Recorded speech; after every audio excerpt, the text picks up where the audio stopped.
Hello, hello, hello, and welcome to the Stogie 411 show with myself, some dumbass, and Barry today from Miami Cigar Company. Some dumbass. That's nice. Some dumbass. Well, like you said, Barry's here with us. How's it going, Barry? It's going good. Usually I'm the one who's called the dumbass, so, it's all good. It's uphill from here, so. Yeah, he's got. Yeah. Downhill. I'm letting him feel tough today. He's got to feel like the boss today. So I'm letting him be the boss today. He's running the shit. Right, damn it. It's good that you guys take turns and switch roles, Mike usually likes playing the girl now. Trust me. He's got the hair for it, so. Yeah, great. He does. Hey, everybody. Thanks for joining us in the chat room. So we're going to kick this show off. Let's get it going. It's a Thursday night show, and we want to thank Barry for coming on and being very, very gracious to the show. Mike and I both are wearing the latest Nestor Miranda's collection, which we will be posing in GQ with these. If anybody wants to get that issue, we'll let you know when it's coming out.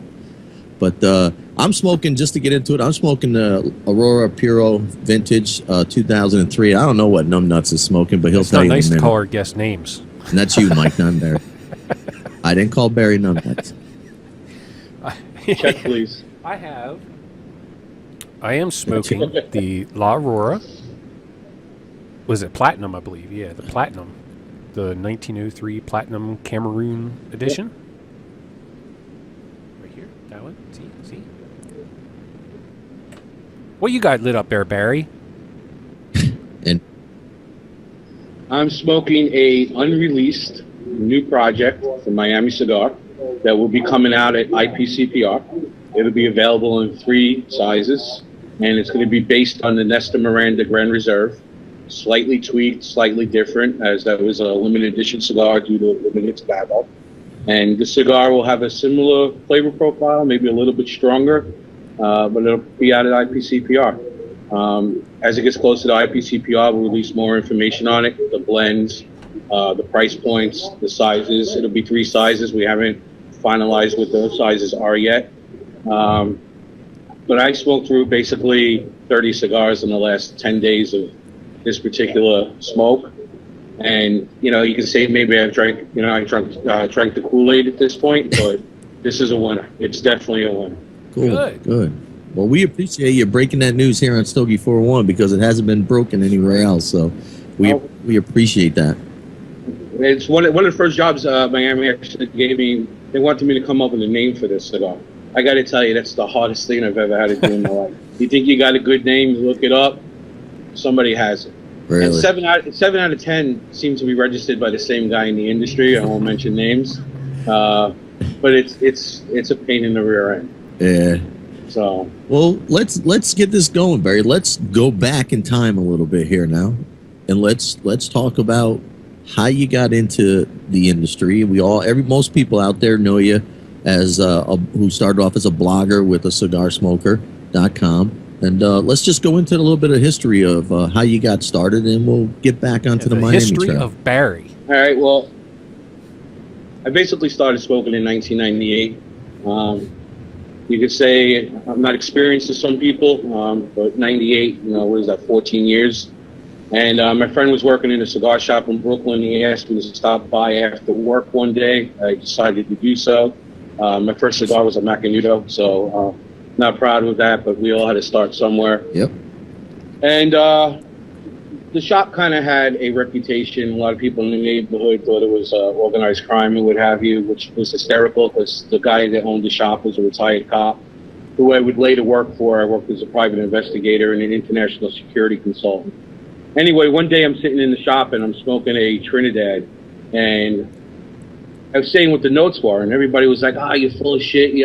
You're so wrong. There's no way you could taste that. So somebody picks up Cigar Aficionado, and sure enough, exactly what I said was written in the back of the magazine. So they were like, you memorized it. That's not the case. So they picked out another cigar for me that was rated in the magazine, and they said, all right, wise guy, what do you get in this? So 3 of the 4 notes I named were named in Cigar Aficionado. So they were like, all right, I guess you know what you're talking about, or you're a good bullshit artist. And whatever the case may be. About 2 months later, I went to a nub event in upstate New York by the guys that own Atlantic Cigars in Pennsylvania. They also own a shop in New York. The name escapes me, Paul and the guys. And at the event, sometimes I could be a wise ass, and Sam asked me what I thought of the cigar. So I told him it was good. You know, it was a little woody. There was some earth components to it. And he's like, you should write about cigars. I was like, all right, now you're breaking my balls just like I broke your balls. And he's like, no, I'm serious. Well, when I left the event, he gave me basically like 30 cigars, nubs, like 10, 10, and 10. Mm-hmm. And he's like, here's to start your reviews. Like your first 3 reviews be nubs. About 6 weeks went by, and he sent me a message on one of the cigar forums, maybe Cigar Live or whatever board it was. And he's like, how come you haven't started doing reviews? Well, my business partner went overseas, so I was on like a 2-week vacation, and I decided to open up a WordPress account, and I started blogging, and that was 3 years ago, and this year would have been, next month would have been 4 years, and here we are now in Miami.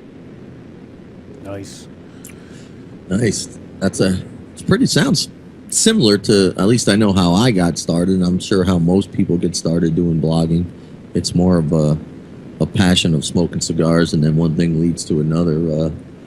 So you've always been passionate. As far as I've been around about 2 years now, and as far as I've known, you always wanted to be in the industry, and you always been, it seems, very passionate about Miami cigars. So how did that relationship come about? About March of this year, this is 2012, so 2010, I get a phone call from Jason Wood asking if I'd be interested in going to the Dominican Republic. I said, sure, how much? He goes, no, Miami will pick up the tab. We're going to fly a bunch of bloggers down, give you guys a tour of the factory. And I was like, wow, this is the first time. You know, occasionally in the mail I would get cigars. Mm-hmm. I made a habit of never asking for cigars. Mm-hmm. I didn't want to be labeled a freeloader. And so for him to offer me this trip, it blew my mind. I was blown away. Mm-hmm. So Jerry Cruz, if you're watching, I owe you a quarter for saying blown away.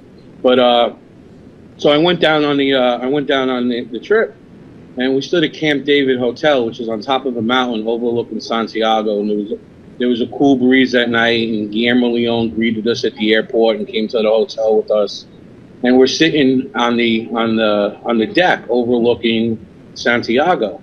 And they have a table full. The table was set up: box of cigars, rum, Barcelo rum. Box of cigars, rum, Barcelo rum. Box of cigars, rum, Barcelo. All the way across the table. It was probably about 10 and 10. So I'm sitting there smoking a cigar, drinking rum, Barcelo or Barcelo, whatever you want to call it. Mm-hmm. And I started to connect with Guillermo Leon. And I was like, you know what? For a guy that owns 40% of the island through Grupo Leon, Presidente Beer, banks, whatever, I'm like, this is a pretty down-to-earth guy. Really nice guy. And if you didn't know his story, you would never think he's the person he is in the Dominican Republic. And I just fell in love with the atmosphere. And we wound up drinking that day at 3 in the morning. We were drinking Barcelo and Sprite, which Jason has renamed El Gato Grande, the big cat, which is Guillermo's nickname. And I'm actually drinking right now. But the next day we went to the tour of the factory, and just seeing how many people are involved in the process of making cigars. You see it and you're like, cigars should be $30, $40, $50 a pop. Just the amount of people, the amount of labor that goes in from the farms, curing, to putting them in bales, to storage, to the setting up of the rolling tables, the people binding, bunching, rolling, the packaging, everything. It's mind blowing the amount of work that goes into making a cigar. And that trip totally changed everything for me. It was a hobby, cigar blogging. I'm like, this is the livelihood of people. And I started to take it a little bit more serious. And that's how the relationship with Miami Cigar started. I basically fell in love with the product and the people. And I was lucky enough 2 years after that for Jason to say, come on down to Miami. We want you to work with us in handle marketing and advertising, and work with them on product development. So I get to give feedback on the new blends, whether it's listened or not. I get to throw my hat in the ring on what I think. And so far it's been a good fit. It's only been a month. Jason's not sick of me yet, even though he's watching me right now. But so far, so good. Or if he is, he's not telling you, right? Yeah, when this is over, he might say, you know, you think your car will make it back to New York. Yeah. So I mean, I drove down in the effing caddy, 210,000 miles on the car. I was surprised it made it, but so far it's been the best move of my life. So Now, good, man. Barry, That's good. I Well, do listen, want to say your picture has congrats. frozen, but we can still hear you But fine. don't do nothing. I just want to let you know. So if you see a static picture of you in the recording, that's why your video froze. Okay. I don't know, Mike. Do you? Don't worry about it. If it comes back, it comes back. Nah, if it comes back, it comes back. The thing is, if we click it, Barry, it's going to throw off the screenshot. Okay. So if you're okay with it, everybody can hear you fine. I'd say let's just keep rolling with your picture. If you're okay with it, we're okay with it. I'm okay with it. All right. Cool. And well, again, I want to say congrats to you, Barry, for chasing your dream and finding it. So congrats to you. Thanks, man. And, I want to thank everybody that was part of the community and what have you. The support has been overwhelming, and I thank everybody out there for being supportive of me making the move and leaving the blogging community. But I haven't left for good, because Miami Cigar will be creating a blog on their website. So not only will I be blogging about the Miami Cigar, what's going on in Miami, but I want to relay some of the Miami experience. Coming down to Miami from New York, the cigar culture down here is so much different than, say, in New York. Mm-hmm. And it throws you a little off, because in New York it seems more about the boutique guys and you got your core lines, of course, but it seems like there's more love for the boutique guys up in New York, or Florida it's all about the established brands. So it opened up my eyes. I thought the whole country was like New York and what have you. So I have a lot to learn about how the country smokes cigars and how they view cigars and what have you. And it's, like I said, I don't want to be repetitive, but it's definitely been eye-opening. Cool. Yeah, that's one thing I've even noticed just with talking with people, with other bloggers and online and everything, how different the views are and how different everything works just depending where you are, especially overseas. Well, it's overseas especially. I mean, the biggest thing with overseas is everybody seems to like the smaller ring gauges, the 44s, the 46s, and New York. I mean, United States, everybody's in love with the 6x60. I keep hoping women would go the route of 6x60 and, fall in love with me, but that hasn't happened. All right. You might want to move to Europe, Barry. Yeah, Oh, gotta bust Barry's balls. Wow. So Sorry, let's see, Barry. Let me ask you this. I got a question. I want to ask you, and I want you to answer me honestly, because I know you will. How many people different now? You're not in the blogging side of it. You're actually working for someone who's making cigars, and as we know in the whole Twitter world and blogging world, people tend to try to get along, and some people say they do and they don't. But how many people really now are kissing your behind? That really weren't kissing your behind before. It's funny. There's I found a lot of blogs that I didn't know about that were off the radar, and the amount of requests that come in through Twitter or email for free cigars is mind blowing. I see now why bloggers have a reputation. And I'm not saying everybody's like that. Everybody's definitely not like that. Right. But, there's a few bad apples that spoil the bunch. Yep. And I've witnessed that now firsthand. I mean, a day doesn't go by that I don't get a request for free sticks. It's just, it's amazing. I mean, we try to help out everybody we can. Mm-hmm. We'll send sticks out and what have you. But, a word of advice to bloggers, I mean, I don't want to preach. I don't want to get up on a soapbox. Yep. But you have a better chance of getting love from a cigar company if you don't beg for cigars. And there are a few people that literally beg, and it just makes it bad for everybody else. And I'm sorry for preaching, I don't want to sound holier than thou, but you just slow down. Pay your dues, you'll get recognized, and companies will reach out to you and go, "What's your address? I want to send you some samples." Yep. Mm-hmm. And I got news for you. People I send samples to so far, that I've chosen to send samples to because it's part of my job thing, I'll send 5, 6, 7 samples. People that ask me for samples, I'll send them 1 or 2. Yeah. So,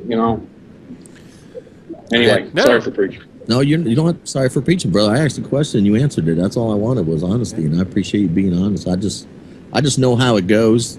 Being around, you can tell how it goes, and I thought it would, when you made that change, it would definitely happen, and of course it did. But, yeah, so, well, Mike, I know you got a question that you and I were talking about the other night.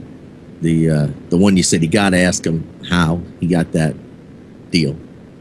You got to ask him. Oh, about when he started. The deal. Yeah, Yeah. Barry, after you answer this, we may want you to negotiate our next contract. Yeah, you're damn for straight us. you will. Because now, I don't know how many people know. If you follow Barry on Twitter, you'll know about this. But Barry was hired on to Miami Cigar Company, drove the effing caddy from New York down to Florida, and a week after he gets there, Barry's going on a freaking company cruise. After driving down from New York to Florida, he's already on a cruise for what, a week? 4 days. Was it 4 days? I'm sorry, 4 days. Yeah, I was a little upset. It should have been a week. I mean, I deserved it, but no. But I wouldn't have been able to handle more than that. I don't handle sailing well. I wasn't over the side, tossing my cookies, so to speak. But I do not handle sailing well. Yeah, that was one. But I lucked out. I mean, Miami hired me to do, to assist Jason with the marketing and the advertising, and they figured the best way for me to get my feet wet was to go on the company sales meeting. The company sales meeting this year happened to be on a cruise, so I got lucky. Yep. That's all there is to it. But I will say this: other than Jason, Nestor, Guillermo, and Renee, whose cause their wives were on the cruise, but I was the only person that got their own room. So I didn't have to room with anybody. I didn't have to bunk with anybody. Yeah. So I don't know how that happened, but I'm glad I didn't have to roommate with somebody. Barry, so. buddy, you're going to be my negotiator for my contract when my Stogie 401 contract comes up. Well, being that Mike is wearing a hat, I think the negotiations to start with a hat, because you don't have a hat, it makes you look like you're lower. Hey, he can't grow facial hair, Barry, so don't ask him that. He's screwed. He's like a little baby. Well, now I see what you were saying earlier, that he likes to play the role as a girl. I told you, see, he likes. It's easier to cross-dress when you don't have facial hair. I know my role. So, hey. Well, Barry, let's get into. Why don't you, for people who may not know, and there probably are some, why don't you go over a few of the newer lines that have come out recently, last year or that about Miami Cigar, so people can go and look for this if they haven't found it or if they haven't tried it. Well, on the Nestor Miranda side of things from Miami Cigar, I mean, the newest cigar last year was the Grand Reserve, which was a limited edition 10-count box, which is now officially sold out. The last 10 boxes left the warehouse last week. But people who did like that cigar know that there will be a cigar released this year at IPCPR that is based upon that cigar, which I am smoking now, and I've gone through about 30 cigars, in the past week and 10 days, and it's that good. And also last year you had the Casa Miranda, which is made right down here in Miami, the Calle Ocho area, which is Little Cuba. And of course, being that the cigars are made in Miami, where the wages are higher wage than say Nicaragua or the Dominican Republic, the price is reflected on the shelves. And people, I've heard some feedback that the cigars are expensive and what have you. And it's just one of the things of making a cigar here in Miami. And the minimum wage is higher, and it's more costly to make a cigar domestically than it is, say, in Nicaragua, the DR, even Honduras. Mm-hmm. And but that was on the Miami side of things, and on the La Aurora side of things, you had the Puro Vintage 2004, which was introduced at the trade show last year, which finally started shipping about 10 days ago. The initial shipment of cigars is already sold out. There's another shipment coming in, so shops that didn't get their order in, we'll get it. And there's Michael showing off the 2004. It's funny, when I made up your guys' boxes, I had one 2003 and one 2004. And I made a conscious effort not to pay attention to who got what. So it was potluck on who got the 04 and who got the 03. It's all right, brother. We're grateful for what you sent. Anyways, it was very generous of you guys. I'm glad you're enjoying it, and you're very welcome. And also, you had the Leon Jimenez Prestige, which is a cigar in a tube. It was based upon a blend they had for overseas in Europe, and it was very popular in Europe. And it was released domestically here in the States.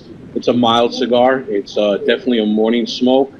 I'll be honest with you, the people who like a stronger, fuller-bodied cigar probably won't have much love for the Prestige, but it's a good cigar to start the day with.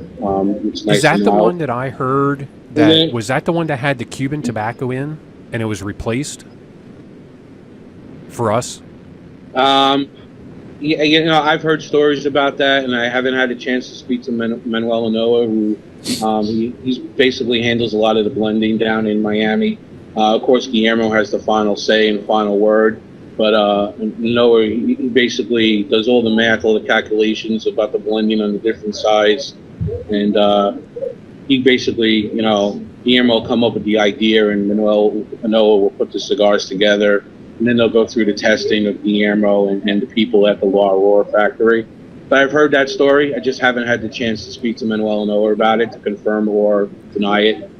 And then also, as you know, last year they introduced the 107 Maduro at the trade show, and it's shown up at a couple of cigar shops around the country. I think Cigar King had it in Arizona, and Danny Dickowitz's shop up in Long Island, Tobacco Plaza, had it.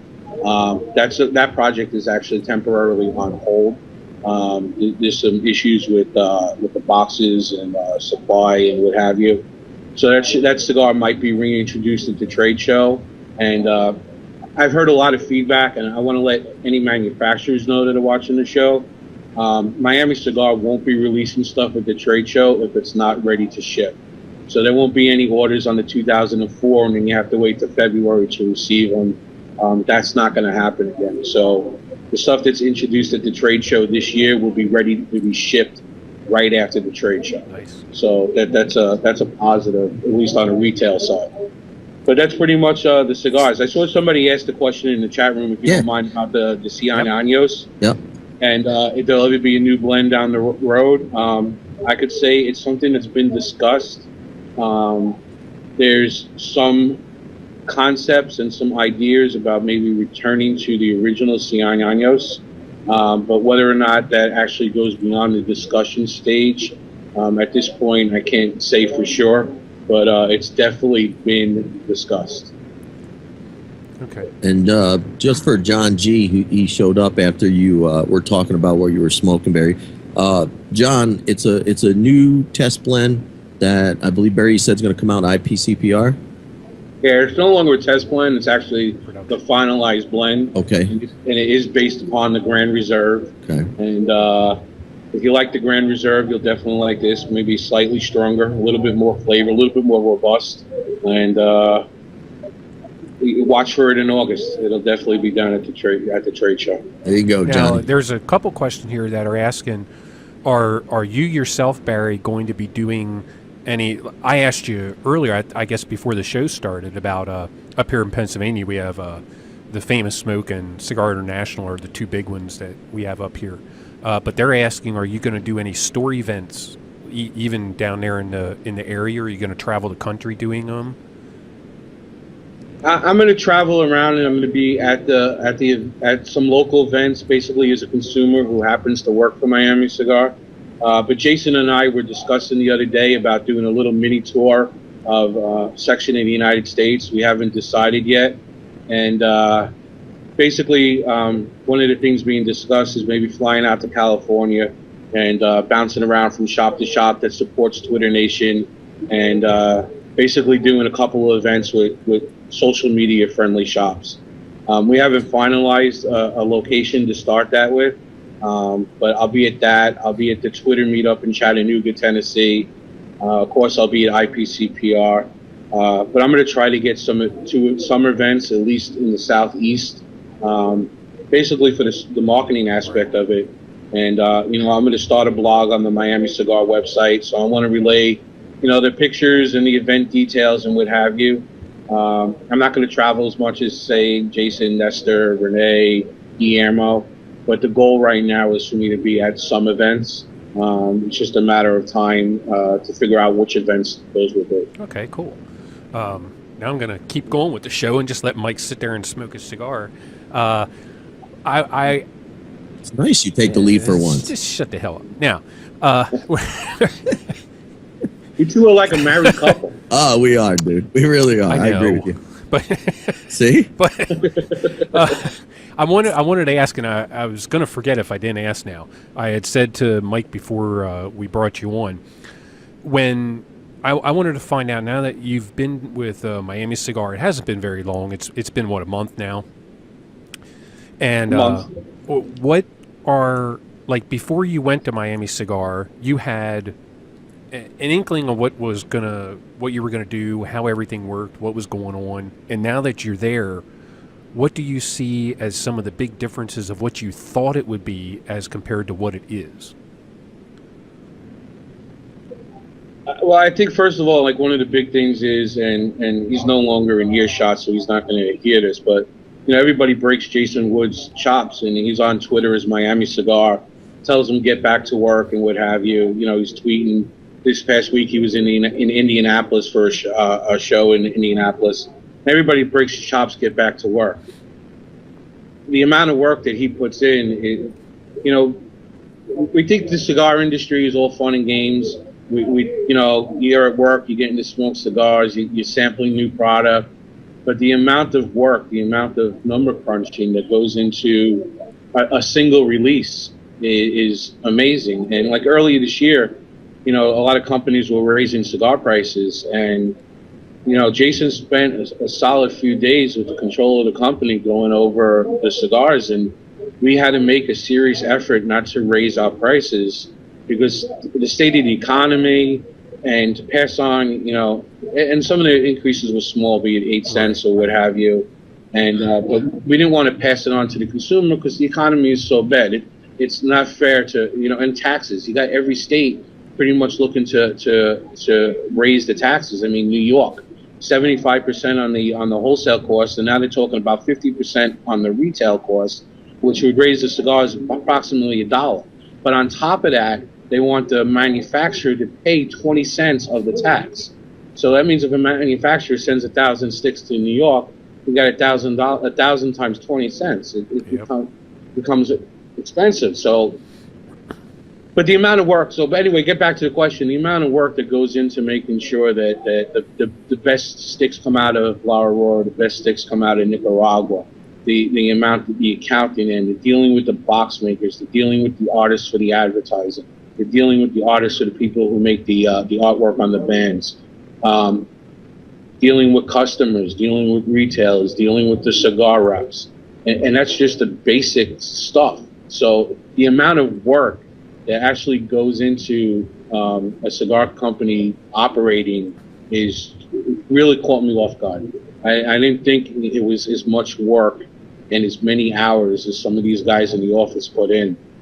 I mean, I work from 9 to 5:30, and when I leave at 5:30, 9 out of 10 times, Jason's still sitting at his desk buried in paper. The controller at the office is still sitting there in paper. The guys in the warehouse are still putting together orders to be shipped out. So the amount of work, and all these guys come in at 9 o'clock. But so the amount of, it's not a 9 to 5 job. So that's basically it. The fact that it's not a 9 to 5 job really caught me off guard. Cool. So yeah, that was something I was just really curious about how that was, and that to me, I guess that it really does have to be a logistical nightmare sometimes at a cigar company with dealing with all the different countries, all the different laws, all the different people. I mean, they're, you know, customs issues. I mean, and taxes. You know, in Pennsylvania, we're lucky we don't have cigar tax yet. But that's the one thing. Since I moved down to Florida, thankfully there's no tobacco tax down here, and I noticed my monthly. I'm meeting my monthly budget a lot easier in Florida than I was in New York.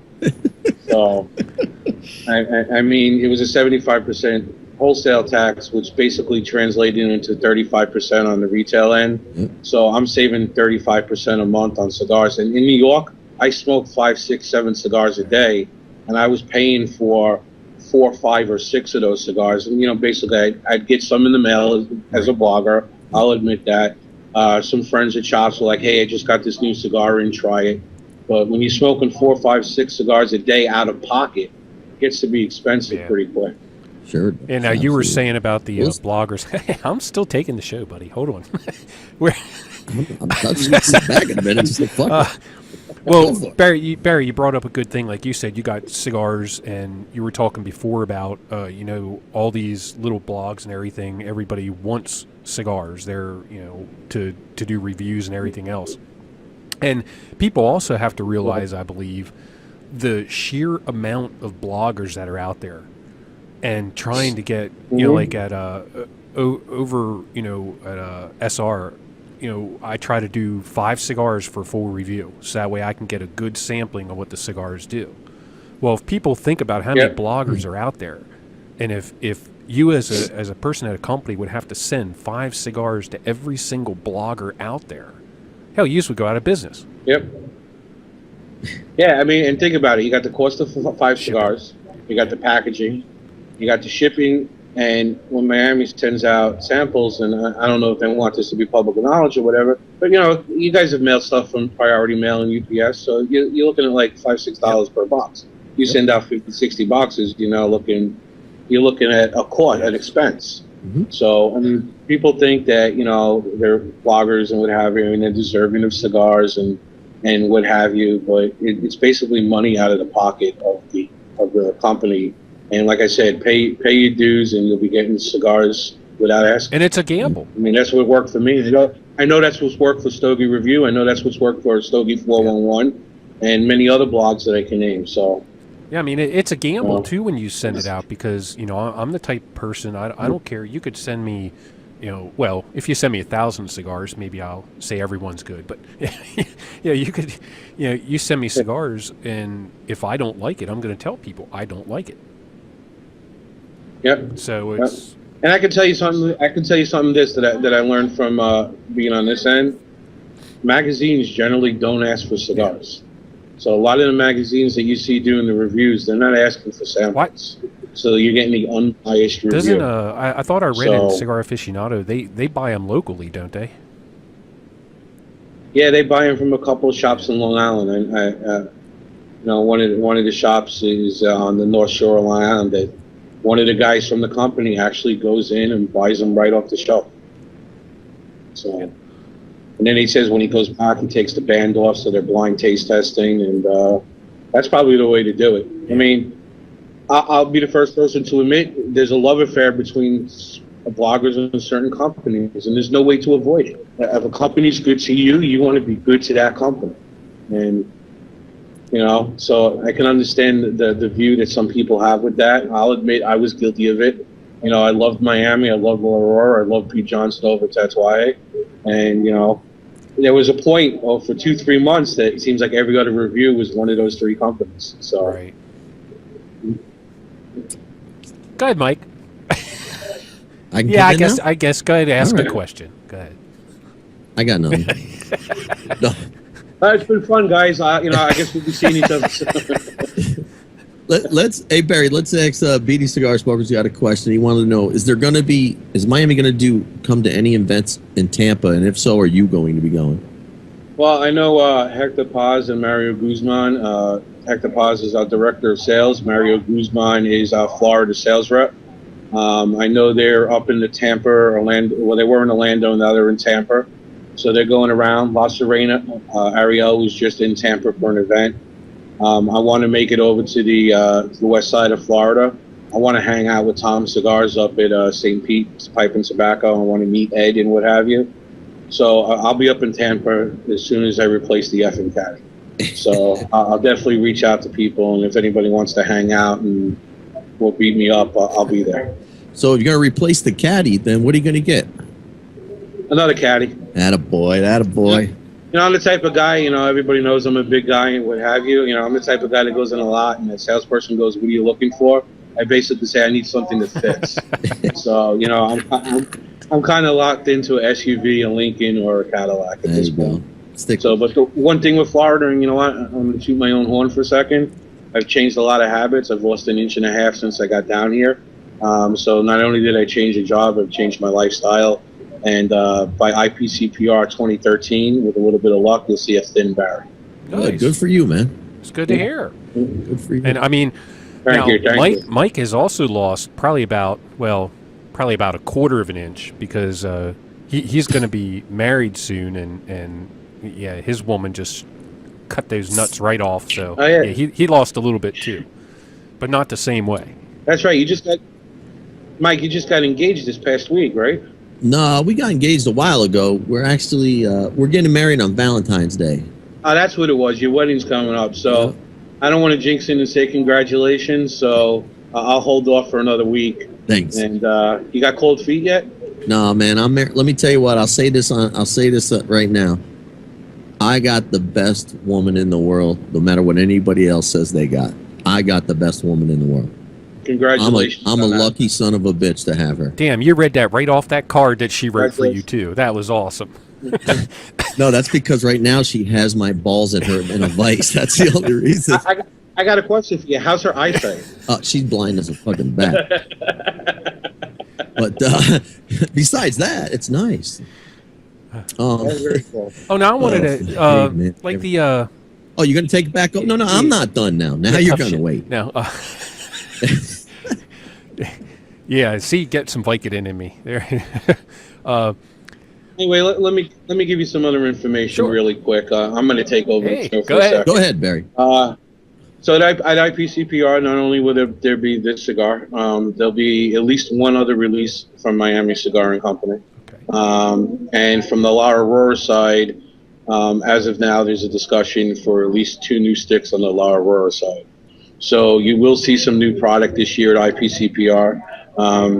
Hopefully, when I get to go to the Dominican Republic with the guys from my job and what have you, I'll have some information on the new product and I'll put it out there on Twitter and Facebook. Or if I'm ever back on the show again, which I basically attacked Mike, so I don't know if that's going to happen again. But you're done.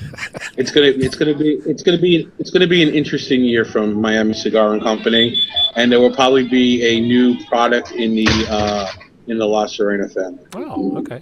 So the sounds of it, nothing new from the Guillermo side of it? Well, La Aurora, there'll be probably about two new products from the La Aurora side. I really dug that signature line. Yeah, that signature line was good. Great cigar. That and the 107. Probably my 2 current favorite cigars from the La Aurora. And actually, my favorite cigar that they ever made was the Pure Vintage 2003. So to me, that was my favorite cigar that they've ever made. And it'll be interesting to see what new products are coming out because I haven't got the sample yet. I haven't found out much information about it yet. Mm-hmm. But it'll be an interesting 2012 from the Miami Cigar family. Now, do you have anything more? I was going to say with the packaging, like the Art Deco in the lunchbox. Do you have anything like that? No, everything will probably be, as of now, more traditional. More traditional. Oh, and where are all the Cien Años coming from? Well, the Cien Años that's out now is it's similar to the original release, but it is slightly different than the original release. And you could tell which one's the original release if people still have it by the use of serial numbers on the label. So with no serial numbers, it's the newer release. There's discussions to go back to the original release with some of the tobacco that was used in the original release that's been aging at La Aurora. But if that happens or not hasn't been decided yet, but it was discussed. Well, I hope they go back to the serial numbers if they do that. Well, if they go back to the serial numbers, if we go back to the original Cien Años blend, if there's enough tobacco to do an original blend, there'll be a significant noting of it either in the marketing or the packaging or the return of serial numbers. And me personally, I'm hoping to see it come out here at Cigar One, which I'm hanging out now in Kendall, Miami. If anybody's watching from Miami, I'm usually here at night or on the weekend. Come by. Cigars on me if you happen to come by. And on the shelf, we still have some of those original Cien Años. And I've been smoking the hell out of them, so there's not many left. They won't be there long. So get there quick. Yeah. Well, Barry, I want to go back to a cigar smoker. Yeah. And how did you feel? Well, I mean, what was the feedback like from the people that came to your site, the loyal people that came to your site? When did you give them a post goodbye? Did you just go? I mean, what was the feedback? I posted goodbye. I probably knew I was making the move a month before I actually let on that I was making the move. I was waiting for everything to be finalized, and as you know, things can change in this industry in a heartbeat and what have you. So until I had the start date of January 3rd. I didn't put it publicly, but I did post a goodbye on the website. I sold the website to Kevin Page from Butthead Tobacco in Connecticut, and he's continuing in the same tradition. He wants to try to keep the reviews in the same format. The backstory, the appearance, the flavor, the burn, and the overall. And I know a lot of people were talking about his past and whether or not he brokered deals. Yep. In the creation of Puff and what have you. But he's a good guy. He was nothing but supportive in me. And as a matter of fact, he bought the website, which basically helped create a nest egg for me to move down to Florida and give me a little bit of cushion. Good. Honestly, if he didn't buy the site, it might have been an issue for me to, pull up tent and move down here. But he's a good guy, and I think the site will continue in the same mode that it was beforehand. So, and he's leaned on me every time he's thought about a change and what have you. He's asked for my advice, and he's been very, very respectful of trying to continue the tradition that was created from the 3 years that I had the site. So, give him the benefit of the doubt. Give him a chance. Give him 6 months. Don't automatically turn on him. And like when I said I sold the site, people on Twitter said they were never going to read it again. Yada yada yada. Yeah. It's a bit of a knee-jerk reaction, but give him a chance. He's actually a good guy. Yeah, well, that's typical with Twitter. Mm-hmm. But let's see. Corey's got a question for you, Barry. He wants to know, what are some of your favorite brands other than the Miami line? I'm not at liberty to discuss that. No. I like. The only cigar I ever gave 100 rating on my other site was basically the Padron 64 Anniversario Principe Natural. So for me, that was my benchmark cigar. Got 100. I smoke a lot of Tatuaje stuff. I smoke a lot of my father stuff. I really like the San Latano Oval. Mm-hmm. I'll buy the Fuente and Yejos when I come out every year, especially if I can get a shock. Mm-hmm. But other than that, even before I took the job from Miami, 7 out of 10 cigars I smoked were from Miami Cigar. Mm-hmm. I was a fan before I started working for them. So, and I think that's part of the reason why I got hired. It's because of my love for the company. Yep. And so I haven't changed on that aspect, but those are some of my other favorite cigars. Padron, San Latano, Tatuaje, my father, and the Añejo, especially if I can get the shock. Okay. And I also like Illusiones, especially the Illusione Candela.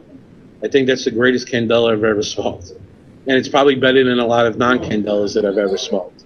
So Dion definitely has the right thing going on with his line of cigars. Yeah, he did hit that Candela right on. That was amazing. Yep.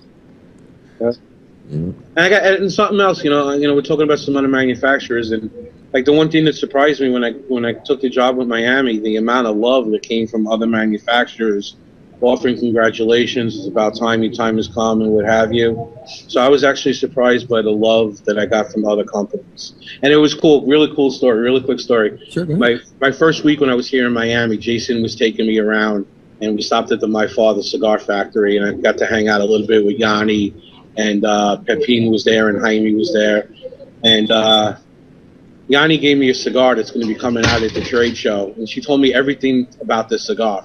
And I was like, it's funny, when I was a blogger, I wouldn't have known any of this, but now that I guess I'm in the industry, everybody's willing to share. So it was a pretty cool, like, welcome to Miami type thing. Yeah. So it was definitely a pretty cool thing to be welcomed by the industry. Like, I saw Jonathan Drew the other night, the big hug, the big pat on the back, and it was definitely a nice feeling to be accepted prior to the move, that the bloggers were accepting of me making the move, but to also be to get the same kind of love from the manufacturers was it caught me off guard. It was surprising. So Yeah, it's a. no, it's funny. Before I took the job, one of the people I spoke to about taking the job was Pete Johnson, and I told him, look, you're not Cuban, you're not Dominican, and you've created one of the top brands. Was there anything like you're not one of us? Toward Pete when he first started, and he was like, nah, I don't even think that's going to happen. If your love and passion for tobacco is true, you'll instantly be respected and welcomed into the fold by the cigar manufacturer community. And he was dead on.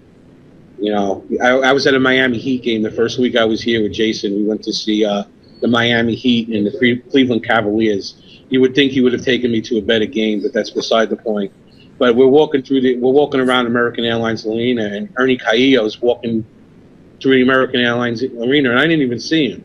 But he came over, hey, how you doing? Welcome to Miami.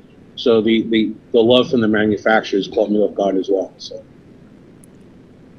now that you're in Miami, Barry, you're going to be a Marlins fan? Nah, I'll still be a Yankee fan, but I'm definitely a fan of Cuban women. So I'm definitely going to get my ass kicked looking at a girl the wrong way by her boyfriend. It's just a matter of time. So have you made the tour around there? I mean, Padilla and a few other people that are down there. Have you met those people yet, or you just? No, I haven't really. I was too busy getting settled and knowing where I'm going and around there and what have you. And but I've been to like Cuban Crafters. I've been to Neighborhood Humidor, Cigar One, Puros, which is a shop on 24th Street. So I've been going to some shops. But I saw JD. I asked if he would mind if I stopped by Jewish State one day, and he's like, "Nah, I'll come on by." So I started making my rounds to some manufacturers. Tomorrow I might stop by Manny Casada because he's in town and say hello to him. Yep. But I haven't done much bouncing around to the manufacturers yet, unless I've run into them at various events or shops. Now they're at Miami with your position that you have now. It's basically for social media, correct? It's for social media. I've given ideas for new ad campaigns. I've been asked to come up with the name for the new cigar that I'm smoking now, which has been a nightmare because everything seems to be taken. But my primary thing is social media. That's my primary thing. But as Jason said when he hired me, even though that'll be your primary thing, you're going to be asked to help out in other areas as well. And so far, he's been very true to that. So. Right, yeah, with that $1.5 million a year you're pulling in, I mean, they're going to ask you to do a couple other things, Well, it's $1.4 million. Let's get that taxes. Right. Damn government. Yeah. There's no taxes in Florida. But now, with that aspect, with the social media aspect, how do you see, with the Facebooks, with the Twitters, with the blogs, with the forums, with everything out there for the interaction for the cigar consumer, for the manufacturers, for everybody, do you think it is coming together and netting together nicely, or do you see it as sporadic yet? Well, we weren't big on the forums. We didn't really have a presence on the forums, so it's been a little bit of an effort there to get on the forums and accepted by people on the forums. If you're an avid forum person, you'll notice, there's guys that have 3,000-4,000 posts, and they're respected by everybody in the community because they got 3,000-4,000 posts. With Miami Cigar, I'm only up to some boards 10 and some boards 50. So until I've been around for a while and I've been posting on various subjects, you won't get the respect that you would. It's easier to get the respect on Twitter because it's live. It's a quick interaction. It's kind of like the fraternity of social media. You break each other's chops, you laugh, you have a good time. Twitter is the closest thing in relation to being in a cigar shop.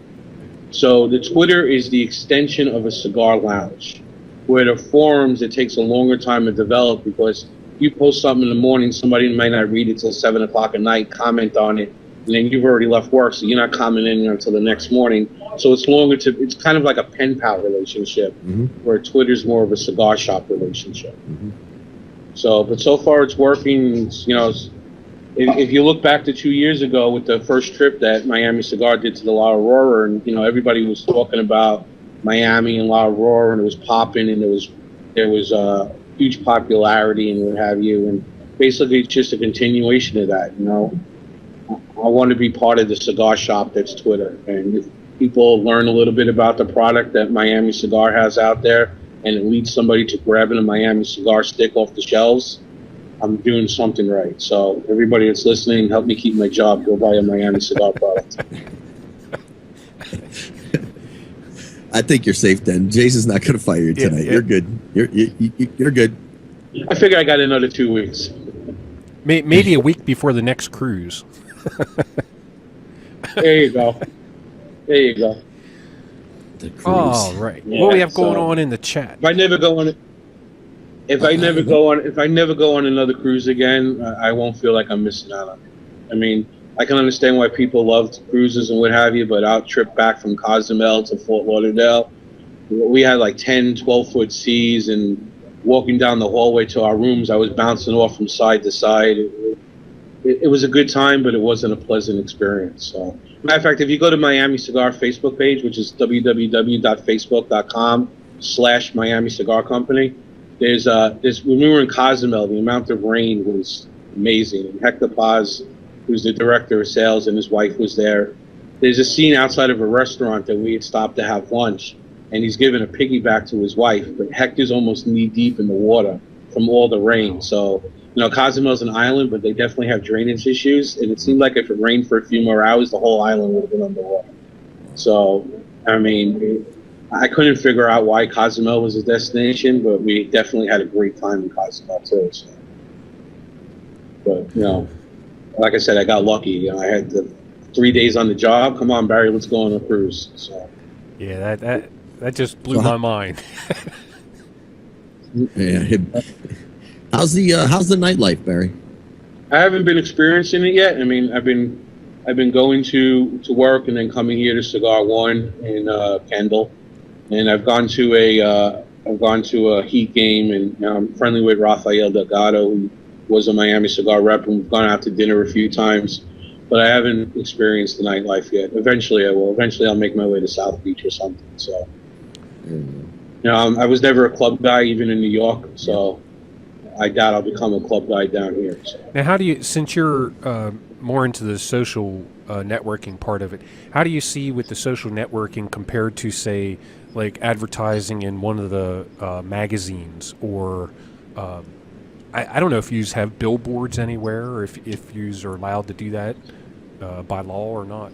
But billboards are massively expensive, and we don't have one, but I'm sure in certain states and cities, and with all these anti-smoking laws that are coming up and what have you, for a while it was illegal to advertise liquor in a magazine and on television and what have you, and I think since those laws have become lax to a degree. But the difference basically between advertising online with social media is you're able to instantly measure the interaction you have with a consumer. Where an ad that's in a magazine, you don't know what kind of effect it's having because you're not getting that interaction. So, and if you're a person like me, you just quickly skim through the ads to get to the articles, or in some cases, the pictures. So. Well, let's take another one from Corey Barry. He wants to know, do you think that there's one tobacco region better than another? I'm a big fan of Nicaraguan tobacco. My cigars of choice generally come from Nicaragua. But it's all relative. It's all preference. Jose Blanco, who's the vice president of sales, director of sales for La Aurora, he used to go around the country and he would be doing these blending seminars. And, if you ever get a chance to do one, even though he's now with a different company, do one, because you'll learn a lot about tobacco and cigars, and it'll really change the way you perceive things. But he always ended his blending seminar with, the best cigar is the cigar that you like.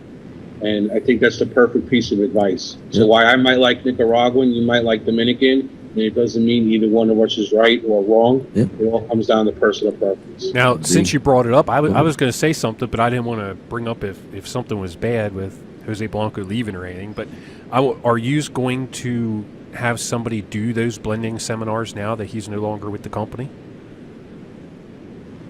I would like to think and hope that we will. If it's been discussed, I haven't been privy to it. So I'm not going to say no, but I'm not aware of any plans that are ready to go into place of it happening. But maybe in time, somebody will be able to step into that role, and will be able to continue that education, because I think it's an important education for a lot of consumers to take. So. Well, John G wants to know, Barry, do you miss New York bagels and pizza yet? You know, I missed the pizza. I've yet to find a good pizza place down here, but I found a bagel place around the block from where I live that's owned by 2 New Yorkers. So every now and then I'll go in there and I'll get a little piece of home with the people that talk like me, people that have my accent, people that count a tree the same way I count a tree, and people that really speak English. So I definitely got to learn some Spanish. That's great. Well, listen, guys, anybody got any more questions? Because we're about done with our hour with Barry. We're going to let him sit back, relax, and enjoy his cigar. And I want to say thanks, Barry, for taking the time out. I want to thank you and everybody at Miami Cigar for their generosity towards our show. We greatly appreciate it here at Stogie 411. And I wish you nothing but the best, brother. Stay real, stay true, and nothing but the best. Thanks a lot. I look forward to seeing you guys down at IPCPR if you guys happen to make it. And just on a really quick note, if you know Abe from Smoking, he has the Great Smoke in Florida, which is on the 18th. Miami will have a presence there. We'll be doing an after party. If you were there last year, you'll remember the body painting. We'll definitely be doing that again. But I'm also going to have 20 cigars on me. So if you come up to me and introduce yourself to me, I'll have an extra cigar to give you guys. So make sure you stop me and say hello. And I look forward to meeting everybody and seeing you again real soon. Cool. All right. Well, unless you got anything else, Mike, I think that's pretty much no, the show. I think I am done.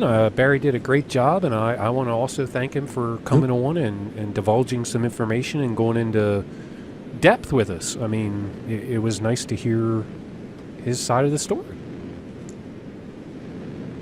Thanks for having me on, guys. All right. Thank you, buddy. And again, wish you the best, and we'll definitely talk soon. Thanks a lot, man. All right, buddy. Enjoy your night. You too. All right. Oh, wait. I have to hit the go button. Sorry about that, people. Yeah. I'm a little out of practice. We haven't done a show in a little bit here. But yeah, that was Barry, who is now with Miami Cigar Company. And I thought it was really neat what he said. It's interesting that they have wow. Well, that's not right. What? I have Tiante Cigar Group up there for some reason. There we go. Wow, now I have the nice. chat thing up. Oh man. It's all screwed up. See, it's been too long. Look, see, there's the chat. Look. Yeah, it's been 3 weeks, man. We took a long time off. It was a nice break, but it's been a long time. And yeah, I agree with you. I think it was pretty neat. Nice to hear a blogger going to the other side and seeing what he thinks and shit. It was pretty. Well, it was a good show. I want to thank. No, I was going to say the neat thing about that is, like he didn't go from being a blogger and all of a sudden become a blender or cigar manufacturer. He's actually sticking with the roots of what he did and just expanding it. So. Yeah. No, I agree with you. So I want to thank everybody in the chat room again for making it another great show. We really appreciate the support that you guys have been giving us, and we just hope to keep growing and growing. So tell everybody you know about the show. If you like it, if you don't, let us know. And the next show will be February 25th, and I know Tom personally is looking forward to this show. I know he is. And we will have Christine, the lovely lady of the stick, will be on the next show. That'll be a Saturday show at 1 p.m. Eastern Standard Time. So make sure everybody tunes in. Yeah. Really a great gal and a girl who really knows a lot about the cigars. So definitely tune in, and it should be a good Now, show.